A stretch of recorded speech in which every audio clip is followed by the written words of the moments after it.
Hey, how's it going, guys? Oz here. This is a match on the map Meltdown. I'm using the Scar H again, and I'm using a little bit different setup than I did in my hijacked video. In that video, I had the silencer, I had stock, and then I used extended mag. And in this video, I'm using just silencer and stock, and I have C4 equipment along with a concussion. I don't really know what's better between the two. I do like extended mag on my assault rifles because extended mag changes your ammo capacity from 30 to 40, and then on top of that it gives you more ammo as well. It'll triple the amount that you have in your original clip. So if you have 30, you'll start out with 90. If you have 40, you start out with 120 extra bullets. And that makes a big difference because one of the biggest complaints about assault rifles for me, and I've said this before, is that I always run out of ammo. And with extended mag, it gives me enough ammo to last through my entire kill streak. And you combine that with scavenger and you'll never run out. However, there's been a lot of situations where I have the regular standard 30 round clip, and then I have 90 extra bullets, and then I'll run out and I'm left with a combat knife only to die on my streak. So extended mag is very helpful. However, it's very hard to defend flags with just your gun, and there's so many situations, you know, as well on the other side where, you know, I might have to defend a flag. There's 3 guys on it. I try to shoot them off. I'll kill one guy, and the second guy sprays me. Whereas if I had a C4, I could just chuck it out and kill all of them. So, you know, both have their pros and cons.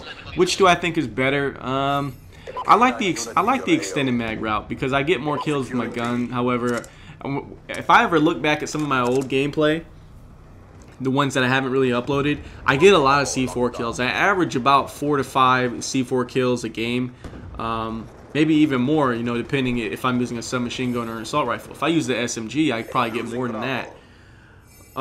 So, I don't know. I'll probably continue to mix it up. I might even keep a class with both. If I notice that the enemy team is, you know, really objective heavy, then I might switch off to the C4 class. However, you know, if they're sitting in their spawn camping and I need to rush them, or if I just want to, you know, or if I notice they're running in packs, then I'll just switch over to extended mag. But I start this game off really well. I start off, I believe, 96-0 before I get killed by my own swarm, and it's kind of unfortunate because I was pretty close to a 3rd load star, which would have got me my 3rd set of kill streaks. But what you want to do when you get your swarm, and this is something I didn't really pay attention to at the time when I died in this game because I got greedy, is that when you call the swarm, you want to make sure that you stay away from the spawn. And there's a reason for that. It's not just so you don't get killed.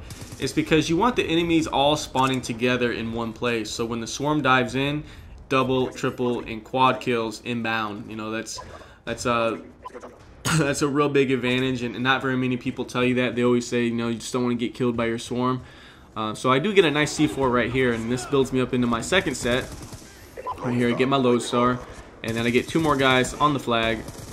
And this is a situation where the C4 comes in handy. Like if I didn't have C4 there, you know, I could have turned that corner, and usually the way that happens is when I try to defend a flag, people are already pre-aiming the doorways and stuff. So yeah, anyways, enough about that. I want to talk about the mistake I do make right here is I end up calling in my load star. This is my 2nd set, like I said, and I started getting greedy. Like I had just called in my dogs, I had no patience, and you want to try to space out these kill streaks when you're using these big streaks, especially when you have the enemies beaten back into a corner like I do. We have them beaten all the way back into their spawn, and I got greedy because I had dogs out. I wanted to get more kills, so I called a load star, and I potentially ripped off a lot of kills from my dogs. Even though my load stars did get shot down like halfway through, I didn't really have great load stars this game.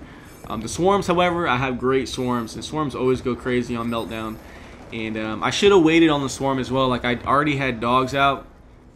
And whenever you call dogs and swarm together, you're cheating your dogs out of a lot of kills. They're fighting over it, so just try to avoid doing that. Don't get greedy. And right here, you're gonna see the first death, and I honestly don't know why the swarm attacked me. Like there's no enemies around. It just fucking dove right into my face. Like what was the swarm going for? The spawn had already flipped. No enemies were around, and I get fucking cheated. It's kind of unfortunate. You know, I did go back and watch this gameplay, and I noticed a lot of mistakes that I did make. We end up losing this game by a couple points, which is pretty fucking pathetic, dude. 110 kills, 7 caps, 13 defends, and we lose. I really don't understand how, because we had endless kill streaks. I mean, the buddy I'm playing with, he has a VSAT and a load star up right now. and nobody else on the team is doing absolutely anything.